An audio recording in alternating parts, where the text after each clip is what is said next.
다니엘서와 요한계시록이 말하게 하라 제28강입니다.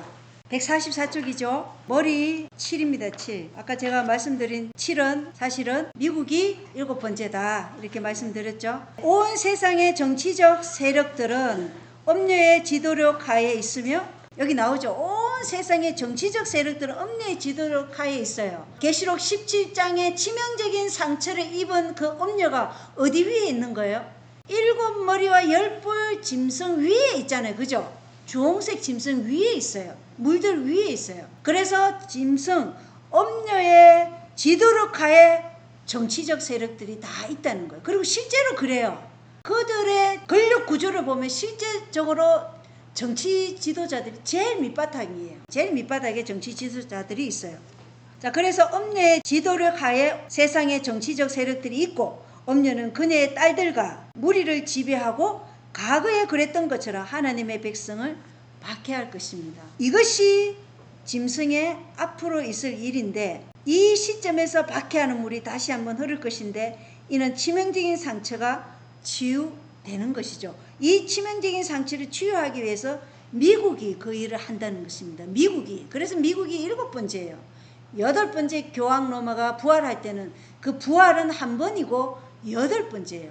8은 부활의 숫자이기 때문에 한 번 부활하지 교황 로마가 2번 부활하지 않아요. 그리고 그 시간은 우리는 알 수 없지만 어쨌든 2번째 박해의 시간은 정해지지 않았다는 거예요. 우리는 이러한 박해의 물이 흐를 때를 대비해서 뭘 하라고요? 자급자족의 시골 생활을 준비하고 은혜 시간이 끝나기 전에 우리가 복음을 전하는 이 일을 면대면으로도 해야 돼요. 면대면. 우리가 가톨릭 신자들이나 기독교 신자들을 만나서 직접 얘기해 보면 내가 무엇을 지금 잘 모르고 있는지 분명히 깨달아요. 그러면 그때 내가 준비하는 거예요. 여기 교회정언 7권, 아까 제가 읽어드렸는데 한 번 더 읽어보겠습니다. 교회정언 7권 182쪽. 우리가 최후의 위기에 접근해 감에 따라 주님의 기구들 사이에 조화와 연합이 존재하는 것이 매우 중요하다. 세상은 폭풍과 전쟁과 알력으로 가득 차 있다. 그러나 교황권이라는 한 머리 아래 사람들은 그분의 증인들을 통하여 증거되는 하나님을 반대하기 위하여 연합할 것이다. 이 연합은 큰 배교를 통하여 견고해진다. 예, 미국이 용처럼 말하는데 언제 그렇게 용처럼 말하냐? 교회와 국가를 통합시키고 용처럼 말하는 거예요. 그런데 지금 통합시키라 하늘 때 지금 용처럼 말하는 게 보이잖아요. 왜냐? 경제권을 쥐고 있어야 되기 때문에. 돈을 지배하고 에너지를 지배하고 식량, 음식을 지배하면 세상을 지배하는 거예요. 그걸 위해서 지금 그린란드나 파나마 운하, 이것도 무역 항로잖아요. 그러니까 여기로 가든 저기로 가든 미국의 통제하에 있어야 되는 거예요. 그래서 파나마 운하도 지금 미국이 자기 손안에 넣으려고 하는 거죠. 그래서 미국이 지금 용처럼 말하기 시작했다는 것은 교회와 종교의 연합이 임박했다는 것을 보여주고 있고, 임박은 곧 종교와 정치의 연합이 임박했다는 것은 교황 로마의 부활이 임박했다는 것이에요. 그래서 우린 정신을 차려야 돼요. 자, 그래서 여기 그분의 정인들을 통하여 증거되는 하나님을 반대하기 위해서 연합할 것이다. 마지막에 우리가 TV에 출연한다 그랬잖아요. 법정에 세워서 또 증언하게 해요. 근데 그때 우리가 올바르게 증거할 때 그 이야기를 그 자리에서 처음 들은 사람들 아니면 TV를 통해서 들은 사람들이 연구한다 그랬어요. 연구하고 돌아올 자들이 있다. 나는 죽을지언정 나는 감옥에 갈지언정 그때 돌아올 사람들이 있기 때문에 하나님은 우리를 정인으로 세우는데, 근데 다 제대로 서느냐? 그게 아니라는 거예요. 어떤 사람들은 올바르게 대답하지 못해서 세상에 지혜 있는 자들이 그들을 걷길로 인도한다 그랬어요. 이 다니엘서 요한계시록 현대 진리잖아요. 여기에 대해서 제대로 모르면 우리는 곁길로 인도된다니까요. 자, 그래서 여기 이제 보겠습니다. 교회정언 7권 182쪽 읽었죠. 그래서 사단은 SDA를 분열시키기 위해 시기, 악한 추측, 의심들로 서로 분쟁과 불화가 일어나도록 한다. 근데 진짜 마지막인 것 같아요. 실제적으로 그런 일이 일어나고 있어요. 사단이 왜 이렇게 SDA 백성들을 분열시키려 하느냐? 이 기별이 전해지지 않도록 하려고, 그리고 특별히 말씀을 전하는 사람들에 대해서 더 그렇게 한다고 나와 있거든요. 예, 말씀 전하는 사람들을 악한 추측이나 의심, 이렇게 사람들이 불신하게 해서 그 말씀을 올바로 듣지 못하도록 그렇게 한다고 나와 있어요. 그리고 이제 145쪽을 보겠어요. 145쪽. 엘렌 하이트는 세 가지 박해 세력을 역사적 순수에 따라 명확하게 지적하는데, 그녀는 머리들이 하나님의 백성을 박해할 권세를 가지고 있을 때 그들은 살아있다는 것을 강조하고 있다는 것입니다. 시대 징조 1910년 2월 8일자 한번 읽어보겠습니다. 큰 붉은 용, 표범 같은 짐승, 그리고 어린 양 같은 뿔을 가진 짐승의 상징들 아래 하나님의 율법을 짓밟고 그분의 백성을 박해하는데 특별히 관여하게 될 지상의 정부들이 요한에게 제시되었다. 그들의 전쟁은 마지막 때까지 계속될 것이다. 거룩한 여인과 그녀의 자녀들로 상징되는 하나님의 백성들은 극히 소수로 묘사된다. 마지막 날들에는 오직 남은 자들만이 여전히 존재한다. 요한은 그들을 하나님의 계명을 지키며 예수 그리스도의 증언을 가진 자들이라고 말한다. 예, 여기 이제 극히 소수라고 나오죠. 100명 중 1명도 안 된다, 준비가 안 되었다 하기 때문에 재림교회 안에 정말 남은 무리로 남을 자는 1% 미만이라는 거예요. 100명 중에 1명도 준비 안 됐다고 했기 때문에 정말 너무나 적은 무리예요. 예수 그리스도의 시에 남은 자들은 정말 침례 요한과 같이, 에녹과 같이, 노아와 같은 그런 사람들이에요. 살아서 성천할 자들의 샘플이 에녹이고, 감옥에서 마지막 주의 초림을 전했던 그 침례 요한이 주의 재림을 전할 샘플이다.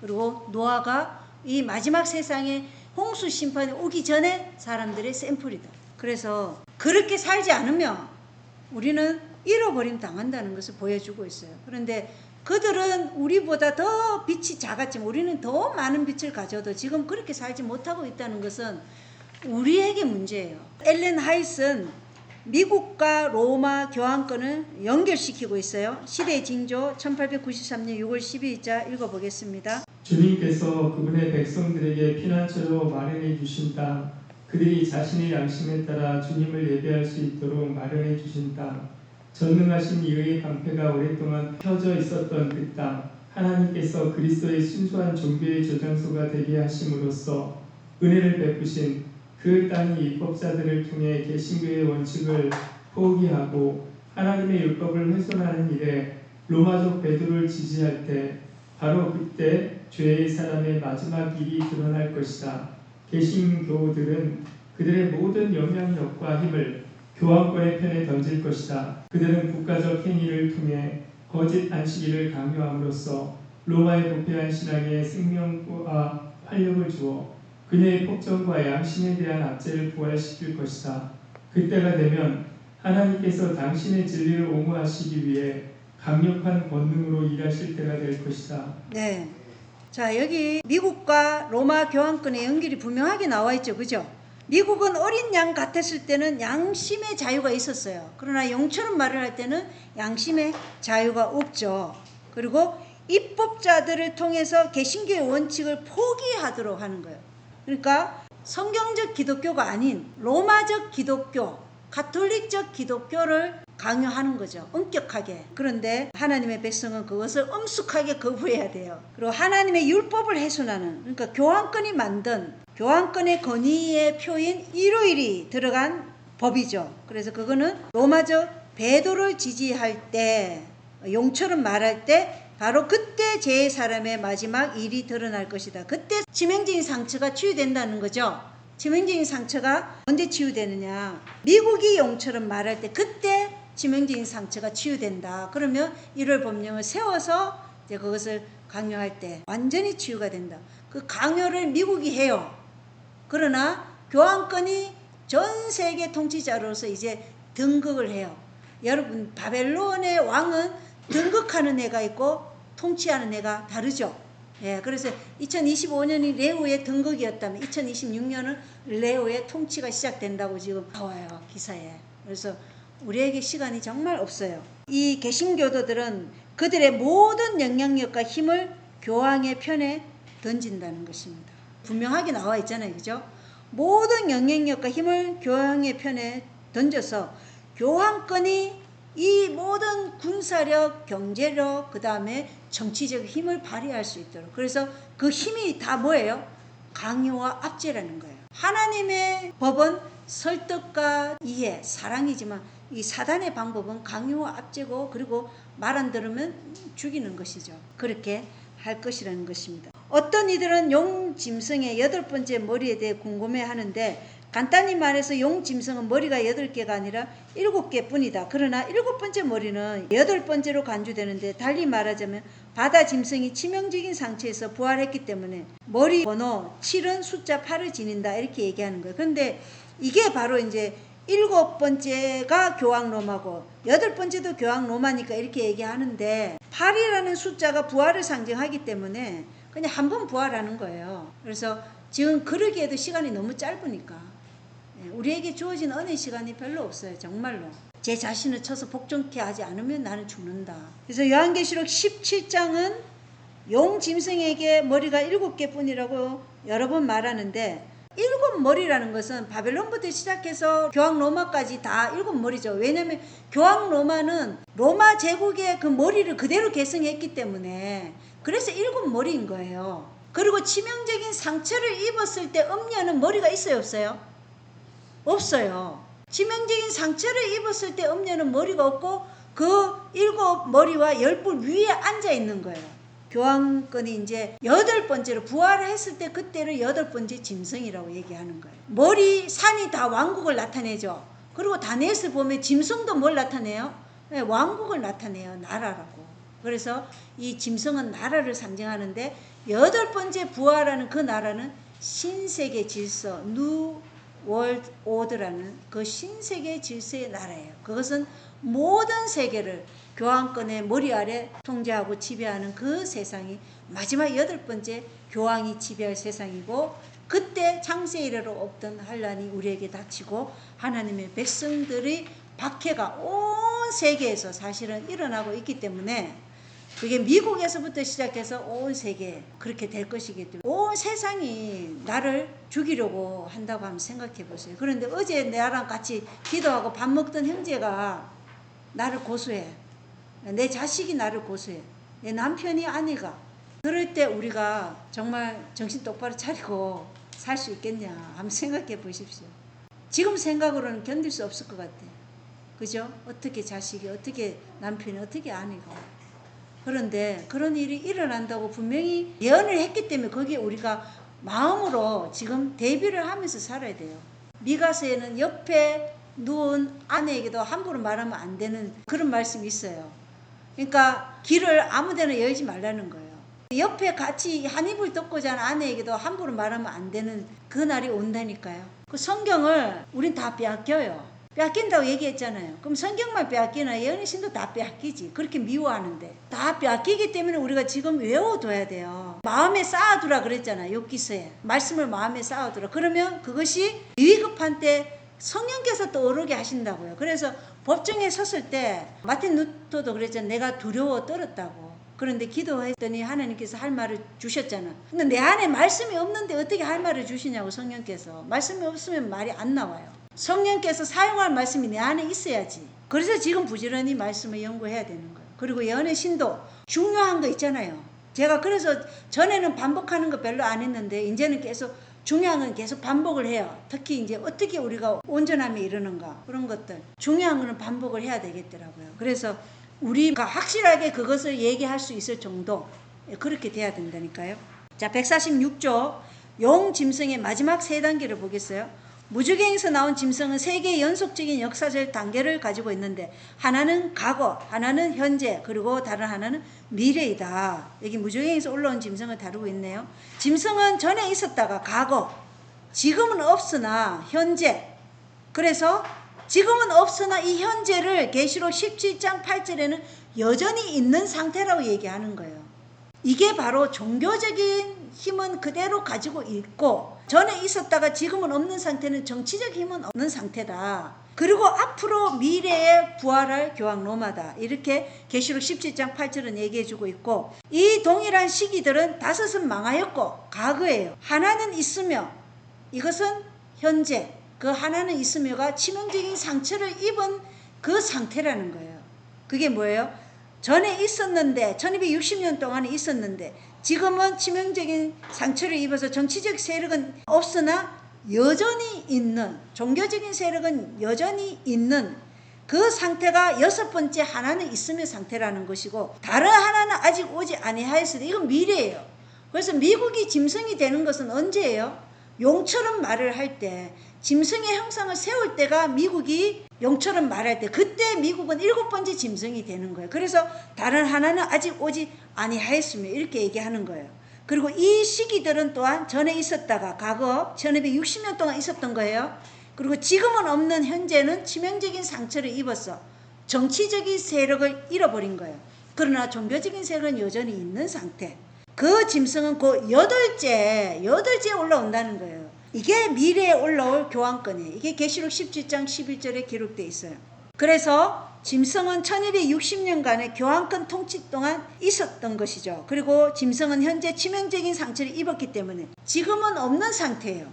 짐승은 있을 것인데 이는 치명적인 상처가 치유되고 엄녀의 물이 다시 한번 흐르고 온 세상이 바다 짐승을 따를 때 그때 있는 상태가 된다는 것이에요. 그래서 전에 있었다가 지금은 없는 상태는 치명적인 상처를 입었기 때문에 정치적 힘은 없으나 여전히 있는 상태라고 분명히 계시록 17장 8절에 말하고 있기 때문에 여전히 있는 것은 종교적인 세력은 끝나지 않았어요. 가톨릭은 계속 이어져 왔어요. 종교적 힘은 계속 가지고 있었던 거예요. 그러나 정치적 힘을 잃어버렸죠. 정치적 힘을 이제 얻으면 그때는 뭐예요? 부활한다는 거예요.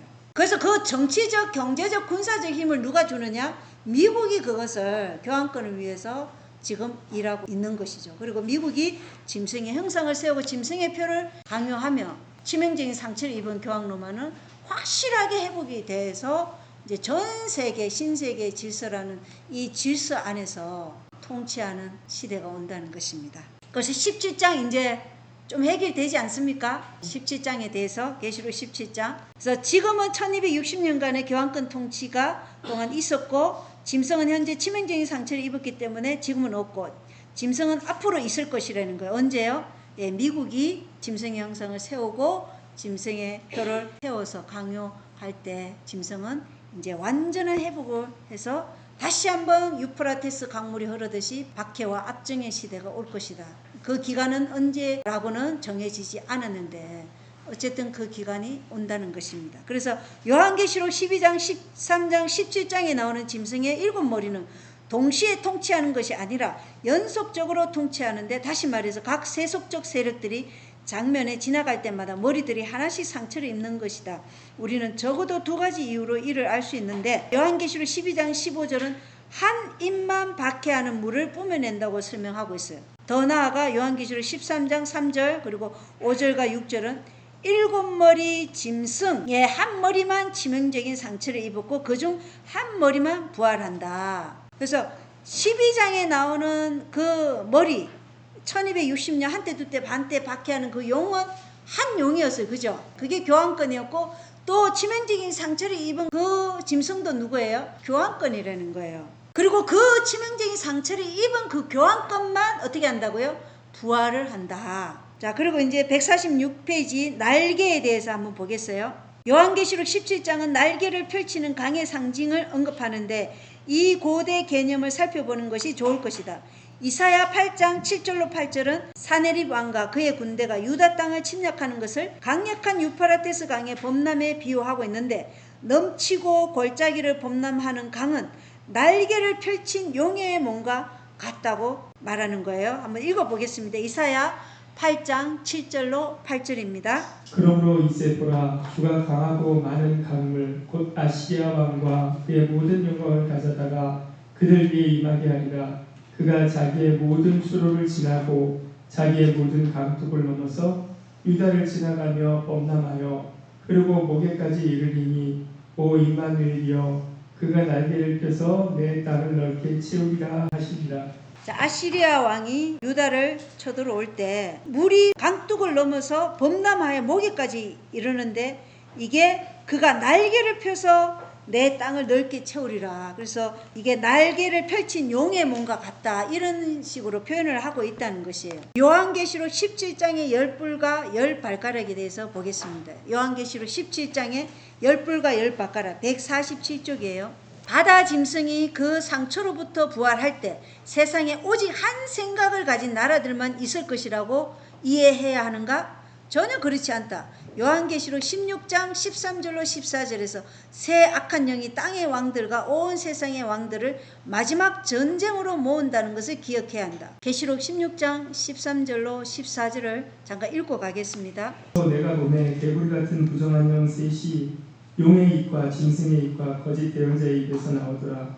그들은 마귀들의 영들로서 기적들을 행하며 땅과 온 세상의 왕들에게 나아가 하나님 곧 전능자의 저 큰 날에 있을 전쟁을 위하여 그들을 모으더라. 예, 그래서 마지막 때 열불이 유럽 나라로 한정하지 않는다는 거 제가 말씀드렸죠. 절대 유럽 나라로 한정하는 게 아니에요. 왜냐하면 이 부정한 영이 용, 짐승, 거짓 대언자 입에서 나오기 때문에요. 용은 세상의 정치적 지도자들이에요. 이때 용은. 그래서 용은 사단이기도 하고 정치적 세력이기도 하다. 이거 목사 보험교육자에게 보낸 정언에 분명하게 나와 있어요. 용을 사단이기도 하고 이교 로마도 용이라고 얘기하고 정치적 지도자들, 통치자들도 용이라고 연애신에 분명하게 되어 있기 때문에 용은 세상 정치적 지도자들, 그리고 짐승은 교황권, 그리고 거짓 대언자는 미국을 상징하는데 그들의 의도가 무엇인지 계시록 16장 14절에서 말씀하고 있다는 것이에요. 계시록 16장 14절은 그들은 마귀들의 영들로서 기적들을 행한다는 것입니다. 그래서 유럽의 왕들에게 기적들을 행하는 마귀의 영들이 아니라 이것은 땅과 온 세상의 왕들에게 나아가 하나님 곧 전능자의 저 큰 날에 있을 전쟁을 위하여 그들을 모으는데 목적이 그거예요. 땅과 온 세상의 왕들에게 나가. 그러니까 유럽의 왕들이나 뭐 이런 사람들에게만 임하는 게 아니라 세상 정치적 지도자들, 그리고 교황권과 거짓 대언자들, 이 세 더러운 입들이 마귀들의 영들로 기적들을 행하는데 그 기적들을 행하는 목적이 무엇인가? 땅과 온 세상의 왕들에게 나아가 하나님 곧 전능자의 저 큰 날에 있을 전쟁을 위하여 그들을 모으는 거예요. 이 전쟁이 뭐라 그랬어요? 아마겟돈 전쟁인데 이 아마겟돈 전쟁은 예수님이 오셔서 친히 지휘하는 거잖아요. 그 전에 하나님의 백성을 핍박하기 위해서요. 10이라는 숫자는 많은 또는 모두를 상징하는데 엘린 하이트는 지상의 모든 나라가 마지막 전쟁에 참여하게 될 것이라고 반복해서 말하고 있다는 것입니다. 목사 보건교육자에게 보내는 정은 37쪽 한번 읽어보겠습니다.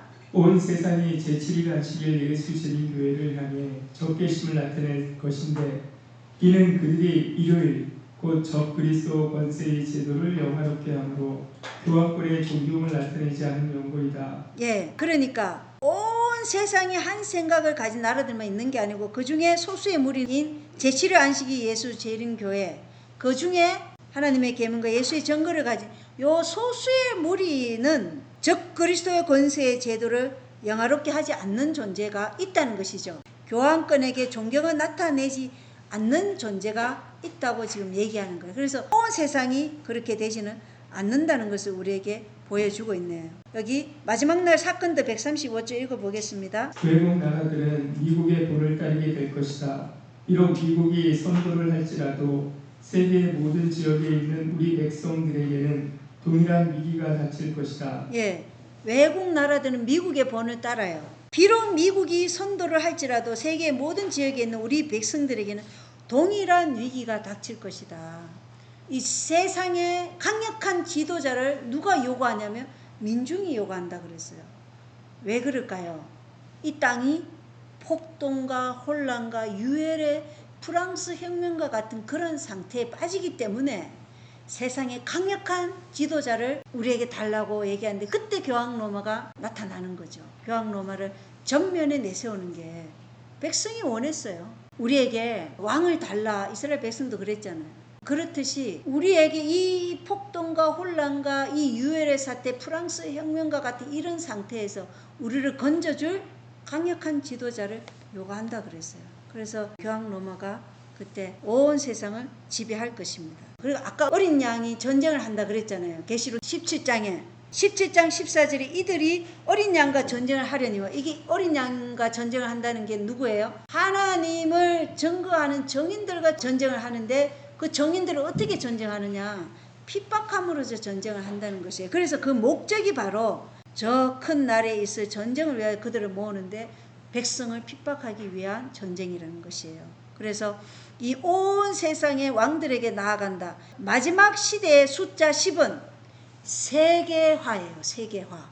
열불, 유럽 열나라를 나타내는 것이 아니라 세계화인데, 엄녀는 세계적으로 그 위상을 발휘할 것이며, 무리들, 정치적 지도자들 아래에 있는 그 무리들은 전 세계에 퍼져 있어요. 그리고 과거의 유럽으로 제한적이었던 것이 미래에는 온 세상으로 확대된다는 것을 우리가 이 계시록 16장 13절 14절을 통해서 우리가 그걸 알아야 된다는 것입니다. 그래서 그들의 목적은 무엇인가? 하나님 곧 전능자의 저 큰 날에 있을 전쟁을 위해서 온 세상의 왕들을 모으는 것이에요. 그게 로마 클럽에서 만든 세계의 10개의 권역으로 딱 분리해놨어요. 10개의 권역에 우두머리가 있어요. 한 권역마다 이거는 미국, 이건 러시아, 이건 중국, 우리나라도 거기에 포함되어 있어요.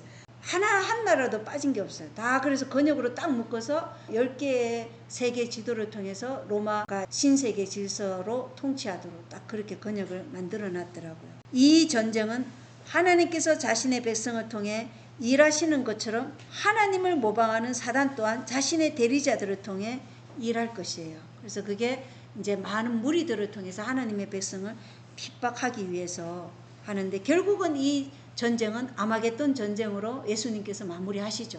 그래서 아마겟돈 전쟁은 우리에게는 마음 전쟁이에요. 누구의 권위에 복종하느냐, 누구의 권위에 순종하느냐. 그렇지만 실제적인 전쟁은 누가 하신다? 예수님이 하신다. 우리는 핍박받아요. 예. 자, 마지막 날 사건들 134쪽에서 135쪽 읽어보겠습니다. 역사는 반복될 것이다. 거짓 종교가 높임을 받게 될 것이다. 일상적으로 일하는 날이요, 그 어떤 신성성도 갖지 못한 주일 중 첫째 날이 바벨론의 신상처럼 세움을 입을 것이다. 모든 나라와 방언과 백성들은 이 거짓 안식일을 경배하라는 명령을 받게 될 것이다. 이 날을 경배하도록 강요하는 법령이 온 세상에 바해질 것이다. 예, 모든 나라와 방언과 백성들이 이 거짓 안식일을 경배하려는 명령을 받게 될 것이다. 이 날을 경배하도록 강요하는 법령이 온 세상에 바래질 것이다. 그러면 미국이 이럴 법령을 세우면요, 가장 먼저 동맹국부터 먼저 가는 거예요. 호주, 한국, 그리고 이제는 동맹국, 공산주의 이런 거 안 가려요. 브릭스 국가들도 다 세계 그 10개 권역에 보면 브릭스 국가가 5개를 차지하고 있어요. 공산주의, 동맹국 이런 거 안 가려요. 그냥 세상을 신세계 질서 그 통치 아래 놓기 위해서 지금 모든 게 준비가 착착착 진행되고 있다는 것입니다. 준비는 누가 안 되냐면 우리가 준비 안 됐어요. 하나님 백성이 준비 안 됐어요. 너무 우리 지금 안일하게 신앙생활하고 너무 정말 기도도 없고 지금 그래요. 그래서 각 나라의 지도자들이 이 계획에 다 동참할 것입니다. 여기 교회정은 6권 352조 읽어보겠습니다. 종교 자유의 나라 미국이 양심을 억압하고 사람들에게 거짓 안식일을 존중하도록 강요하는 일에 법학권과 연합할 때 지구상에 있는 모든 나라 사람들은 미국의 본을 따르게 될 것이다. 예, 여기 분명하게 나와 있죠. 지구상에 있는 모든 나라들이 미국의 본을 따른다고 얘기하고 있어요. 하나님의 나라의 표를 받거나 반역자의 나라의 표를 받는 것에 너무도 중요한 것임을 우리가 알려줘야 돼요. 그래서 하나님의 권위, 하나님의 말씀으로 세워진 이 7째 날 안식일을 우리가 지킬 것인지, 아니면 인간의 권위의 표인 교황권의 권위의 표, 교황권에게 충성하는 그 권위의 표인 일요일을 예배 드릴 것인지, 이 선택이 내가 누구의 권위에 복종하느냐, 내 마음이 가는 대로 내가 선택하겠죠. 여기에서 모든 사람의 운명은 결정이 난다는 거예요. 영원한 멸망이냐 영원한 영생이냐. 마지막 날 사건들에 보면은 가장 땅을 치고 후회하는 사람이 사실은 제7호 안식 예수 재림교인이라고 돼 있어요. 우리가 안식일을 지켰는데 하면서 하늘 문턱에 다 와서 포기해버려요. 제7호 안식 예수 재림교인. 예, 성도들의 인내가 그래서 중요한 거예요. 많은 사람들이 매매가 안 될 때, 이때 많은 사람들이 흔들려 떨어져 나간다고 그래요. 그런데 그 매매가 안 될 때 우리에게 뭐라 그랬어요? 자급자족을 준비하라 그랬어요. 그래서 이거를 정말 올바르게 전해야 돼요. 자급자족 매매가 우리의 영원한 구원과도 관련이 있어요, 없어요? 분명히 있어요. 왜냐하면 굶주림에 대한 위험 때문에 하나님의 율법을 버린다고 얘기했는데 우리 구원과 너무나 관련이 있죠. 그런데 이것을 도시에 있어도 하나님이 까마귀를 먹이듯이 다 먹인다 이렇게 말씀해 버리면 가뜩이나 안위를 사랑하는 그 백성들이 그 말씀을 받아 먹지 않겠어요? 그래서 이사야서에 뭐라 그랬어요? 나에게 속이는 말을 하라. 자기들이 듣고 싶은 말을 듣기를 원해요. 근데 올바른 말을 전해줘야 되잖아요. 하나님의 백성이라면. 그래서 그들이 선택하도록 해야 그 피가 자기에게 안 들어오는데 그렇게 잠재워버리면 그 피를 감당을 해야 돼요. 두려운 일인데 그거 모를까? 아니면 진짜 기만당해서 그럴까? 정말 무서운 일이에요. 그게.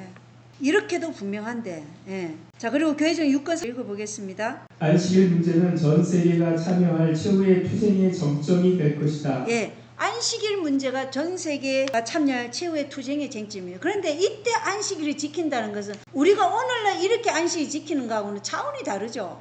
생명의 위협을 느끼는 상태에서 안식일을 지키는 것이에요. 그래서 어디 가서 예배 드린다 그래요? 동굴 속에서 바위 굴 밑에서 예배 드린다 그래요. 지금 그렇게 신앙하라 그러면 남을 사람 얼마나 될까요? 그래서 1% 미만도 안 된다는 거예요. 마지막 날 사건들 135절 읽어보겠습니다. 거짓으로 진리를 대신하는 일은 이 연극에서 최후의 장면이다. 이같이 대신하는 일이 전 세계적인 것이 될 때 하나님께서는 당신 자신을 나타내실 것이다. 인간의 법이 하나님의 율법보다 높임을 받게 될 때 곧 이 세상의 세력들이 사람들로 주일 중 첫날을 지키도록 강요하려고 할 때 하나님께서 역사하실 때가 이르렀음을 알라.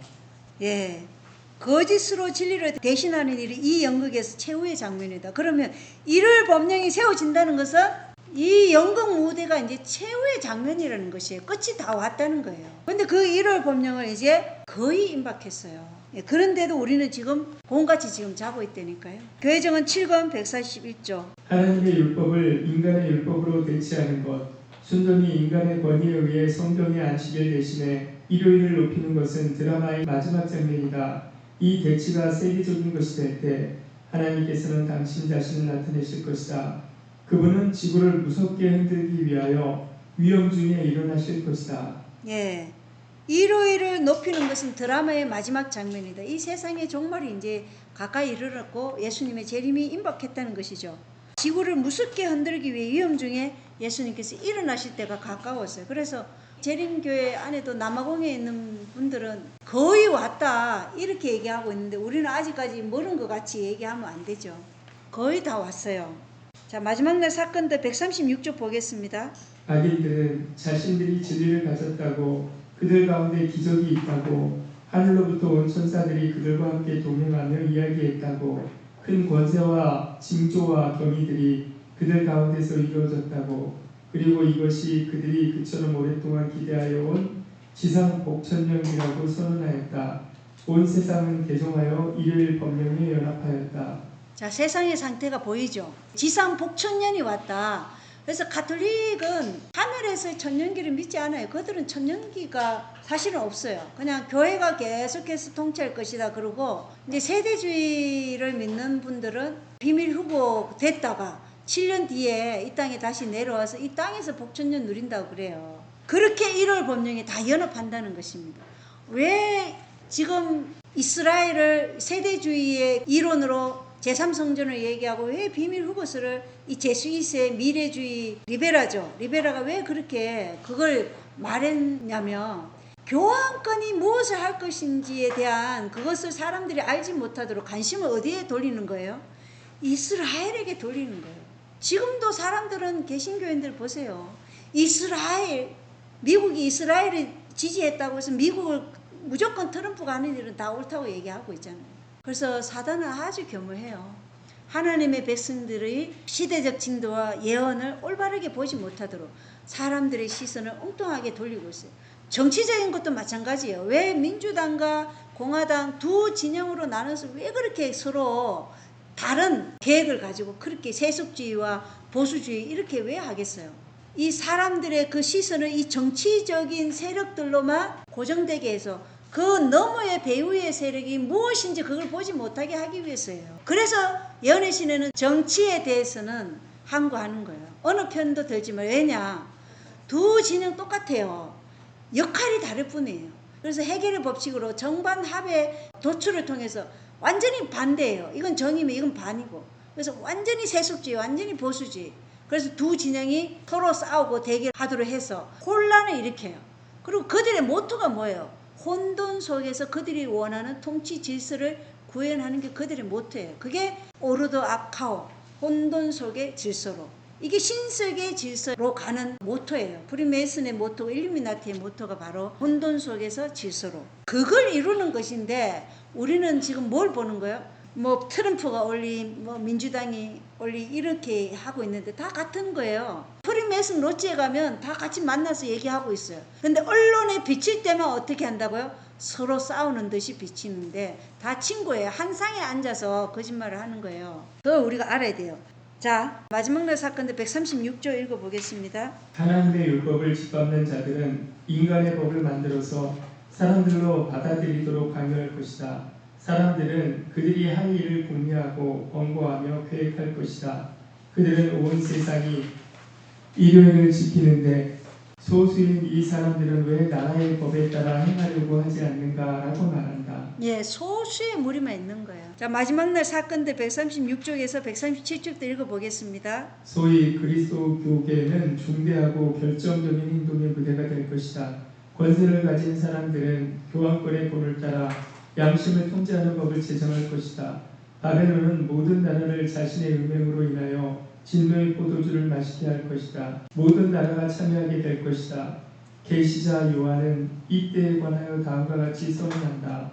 저희가 한 뜻을 가지고 전 세계적인 연합의 결속, 하나의 위대한 일치, 곧 사단의 세력의 동맹이 있을 것이다. 자기의 능력과 권세를 짐승에게 줄 것이다. 그리하여 종교의 자유, 곧 양심의 지시에 따라 하나님을 섬기는 자유에 대하여 과거의 교황권이 로마 교회의 종교 의식과 예법에 순응하기를 감히 거절하는 사람들을 박해하였을 때 나타냈던 것과 같은 전제적이고 압제적인 권력을 행사할 것이다. 예, 여기 우리가 성경과 예언의 신에 보면 미국과 교황권의 관계가 어떻다는 것을 분명하게 알 수 있죠. 교황권은 모든 나라를 자신의 음행으로 인하여 진노의 포도주를 마시게 하는데 이 진노의 포도주가 뭐라 그랬어요? 거짓된 교리. 우리 재림교회 안에도 이 거짓된 교리들이 지금 막 돌아다녀요. 온갖 거짓된 교리들이. 반드시 죄는 그 열매를 맺어요. 아주 작은 죄라도. 우리가 벽을 세워놨는데 그 벽에 한 구멍만 있어도 어떻게 돼 있어요? 나중에 그 구멍 때문에 이게 터져요. 뚝이.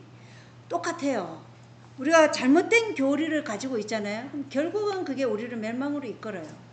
그래서 마지막 때 거짓된 교리, 거짓된 부흥 이런 것들로 사람들이 흔들리면서 다 떨어져 나가는 거예요. 굉장히 중요한 거예요. 그래서 여기 보면 모든 나라가 이 진노의 포도주를 마시고 바벨론과 연합할 것인데 계시자 요한은 이때에 관하여 선을 하는데 계시록 18장 3절로 7절 그리고 17장 13절로 14절에서 인용한다고 얘기하고 있어요. 그거 한번 읽어보겠습니다. 계시록 18장 3절로 7절 읽어보겠습니다. 모든 민족들이 그녀의 음행으로 인한 진노의 포도주를 마셨고 또 땅의 왕들이 그녀와 음행하였으며 땅의 상인들도 그녀의 넘치는 사치로 말미암아 치부하였도다 하더라.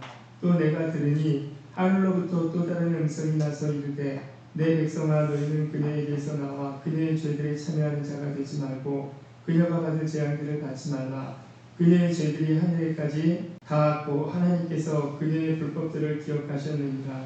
그녀가 너에게 갚아준 대로 그녀에게 갚아주고 그녀의 행위에 따라 그녀에게 두 배로 갚아주며 그녀가 채운 잔에 두 배를 그녀에게 채워주라. 그녀가 자기를 영화롭게 하고 호화로이 살았은즉 그만큼 그녀에게 고통과 슬픔을 주라. 그녀가 마음속으로 이르기를 나는 여왕으로 앉아있고 과부가 아니므로 결코 슬픔을 보지 아니하리로다 하나니. 그리고 계시록 17장 13절로 14절 이들이 한 생각을 가지고 자기들의 권능과 힘을 그 짐승에게 주리라. 이들이 어린 양과 전쟁을 하려니와 어린 양께서 그들을 이기시리니 그분은 주들의 주시요 왕들의 왕이시며 또 그분과 함께 있는 자들은 부르심을 받고 선정된 신실한 자들이니라 하더라. 예, 그래서 이들은 뭐예요? 열왕들, 세상의 모든 정치 지도자들을 얘기하는 거예요. 그래서 이 세상의 정치 지도자들이 다 한 생각을 가지고 자기들의 권능과 힘을 8번째 부활한 교황로마에게 준다 그랬어요. 누가요? 세상의 정치 세력들이. 어린 양과 함께 전쟁을 한다는 것은 그건 뭐라 그랬어요? 하나님의 정인들을 핍박한다는 것이에요. 그들과 전쟁을 하는데 그것을 지금 여기 마지막 날 사건들 136조 그리고 137쪽에서 말하고 있는 것이에요. 그리고 계시록 18장 3절로 7절은 내 백성아 바벨론에서 나와 그들의 죄에 참여하지 마라. 그들의 죄가 하늘에까지 이르렀다. 미국이 1월 법령을 세우는 그 순간부터 미국은 어떻게 돼요? 무너지기 시작한다고 예언의 나와 있어요.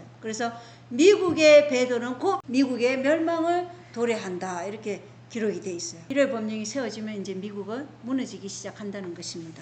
그래서 저희가 한 뜻을 가지고 누가요? 정치적인 세력들이 한 뜻을 가지고 이 온 세상 정치 지도자들이 한 뜻을 가지고 전 세계적인 연합 그리고 하나의 위대한 일치 사단의 세력이 동맹이 있을 것이다. 전 세계적이에요. 우리가 이거를 우습게 보면 안 된다니까요. 마지막 때 굶주림으로 내전까지 일어난다고 분명히 원고 5권에 기록되어 있어요. 그러면 내전이 일어날 정도인데 우리가 거기에 대해서 준비를 하나도 안 했다. 그럼 우리가 보호를 받을 수 있을까요? 알면서도 안 했어요. 마지막에 11시 일꾼들은 몰라서 못해. 그런 사람들은 먼저 준비한 사람들이 받으라고 그랬어요. 분명히. 그러나 알면서도 하지 않았다. 나오기 힘들 수도 있을 수도 있어요. 그거 우리가 반드시 생각해야 돼요. 알면서도 준비 안 한 거에 대해서. 알면서 준비하지 않으면 내가 그건 뭐예요? 하나님의 뜻에 순종하지 않았다는 거예요. 어쩔 수 없는 분들도 있을 거예요. 그런 사람들은 미리 시골에 가까이 사는 사람들 연락을 취해 놓으세요. 그래서 위급할 때는 그쪽으로 갈 수 있도록 사상적으로 일치하는 사람들은 미리 연락을 취해서 위급할 때는 그쪽으로 갈 수 있도록 해야 되는데 아무런 준비도 않는다. 도시에서 멸망당할 수 있어요. 준비하라 하면 준비해야죠. 모든 말씀으로 살아야 돼요. 한 말씀도 우리가 우리 마음대로 판단하거나 우리 마음대로 깎아내리거나 우리 마음대로 빼거나 우리 마음대로 더해도 안 되는 거예요. 네. 빼면 어떻게 된다 그랬어요? 생명체에서 그 이름이 지워져요. 더하면 그 저주가 그에게 임할 것이고. 자, 마지막 날 사건들 137조 읽어보겠습니다. 온 그리스도 교계는 신앙과 불신앙 사이의 대쟁투에 참여하게 될 것이다. 예, 이쪽이냐 저쪽이냐 우리가 준비됐든지 안 되었든지 이 일은 일어나요. 그런데 우리에게 은혜 시간을 조금 더 달라고 우리가 기도할 수는 있겠죠. 우리가 너무 준비 안 됐으니까. 예, 기도할 수는 있지만 하나님께서는 당신이 하신 말씀에 있어서는 뜻을 돌이키지 않아요. 우리가 모두 회개해서 구원에 이르도록 하기 위해서 지금 지체하는 것 같이 보이지만 하나님의 정확한 시간표에 의해서 그분이 하신 일을 하실 것이라는 거예요. 마지막으로 각시대 대쟁투 615쪽 읽어보겠습니다.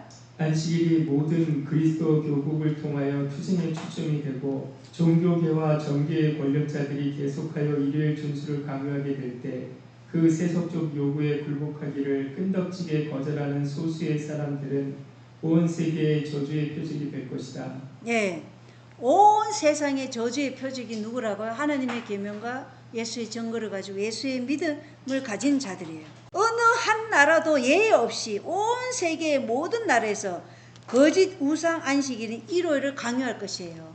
그러니 미국에 있든 중국에 있든 북한에 있든 한국에 있든 온 세상이 그렇게 나아갈 것이에요. 온 세상이 그렇게 되도록 치명적인 상처를 입은 이 6번째 교황 로마 시대에 제수잇을 통해서 그 일을 다 밑바탕에 다 깔아놓고 이제 마지막에 교황이 부활할 복을 지금 남겨놓고 있다는 것이에요.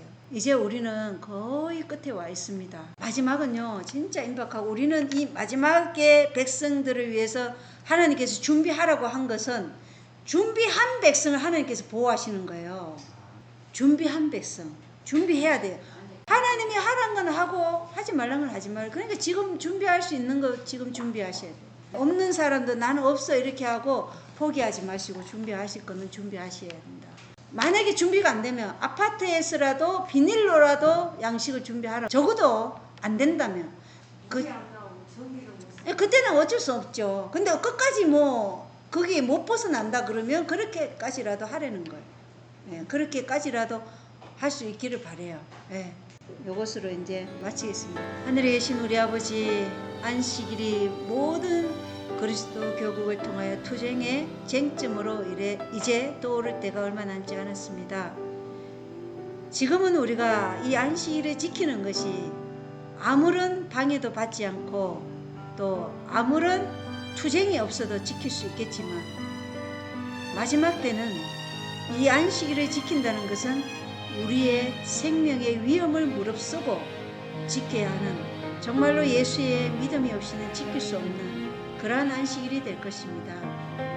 오늘 우리의 안식일을 지키는 이 의미가 정말 예수님과 온전히 하나된 마음으로 거룩한 그러한 안식일을 지키는지 우리가 우리 자신을 먼저 면밀히 살펴보아서 우리 안에 그리스도와 함께 할 수 없는 그 어떤 악한 품성이라도 있다면 그것을 예수님께 드리고 온전히 주님의 거룩하신 품성이 우리 안에서 계속적으로 임재하실 수 있도록 우리 자신을 계속 허락해 드리는 그런 삶을 살게 도와주시옵소서. 우리의 모든 죄악들을 주님께 드리고 주님께서 그것을 십자가에 못 박아 주시고 우리는 온전히 그리스도의 의로 주님과 영원히 주님 오시는 그날까지 하나로 동역하는 주의 군사들이 되도록 주님 도와주시옵소서. 오늘 이 소수의 무리지만 하나님의 영께서 우리와 함께 해주셔서 우리가 온전히 주님의 성령의 충만하심으로 옷 입을 수 있도록 주님 도와주시옵기를 예수 그리스도의 이름으로 간절히 기도합나이다. 아멘.